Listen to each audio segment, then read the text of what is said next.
Yung video na to ay para sa mga OFW na walang access sa sarili nilang DMW account and hindi rin sila makagawa ng sarili nilang OEC. So para maiwasan natin yung pagpunta pa ng DMW office pag nagbabakasyon tayo sa Pinas, kasi pwede rin naman yan online. So umpisa na natin. Ang una natin gawin is magbukas tayo ng Google Chrome, tapos punta tayo dito sa website na to, dmw.gov.ph. Tapos swipe up lang natin hanggang sa makita nyo to, Reintegration One Stop Shop. Itap natin yan. Then itap nyo lang yung online services. Tapos iswipe nyo lang ng konti. Ito naman yung itatap natin, BM Processing. Okay, so lalabas yung page na to. Ang una natin gagawin is magre-register tayo. So usually yung agency kasi minsan sila yung gumagawa ng OEC ng OFW. So i-assume natin na ganun yung naging sitwasyon mo. Gagawa tayo ng bagong account. Itap natin yung let's go. Then itap lang natin yung register. Tapos i-fill out lang natin to. Mas maganda, kunin mo yung passport mo. Kung ano yung information na nakalagay dun sa passport mo, yun yung susundin natin na ilalagay dito. Kung ano yung nakalagay sa first name, middle name, last name, sa fix, yun yung ilalagay, yun yung susundin natin. Kung wala kang sa fixed name, iwan mong blanco. Gender, tapos eto, sa email address. So yung email address, i-check mo yung Gmail app mo, makikita mo dyan yung Gmail, yung email address mo. Tapos, ilagay mo na lang yung birth date mo dito. Then, itap mo na yung register. Okay, so successful na yung paggawa natin ng DMW account. Bali, may matatanggap kang email dun sa Gmail account mo, i-verify mo lang. Tapos, mas maganda, screenshot mo to. Bali, ililista mo kasi kailangan natin tandaan yung e-registration number at saka dito mo rin makikita yung temporary password mo. Pag na-complete mo yung registration kanina, balik tayo sa page na to.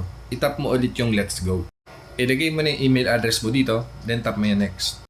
Then i-enter mo na yung temporary password na nag-pop up kanina. Then itap mo na yung login.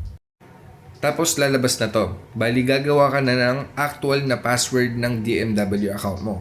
So dito sa password, ilagay mo na. Bali ang requirement is dapat 8 characters pataas. Tapos combination siya ng letters at saka numbers.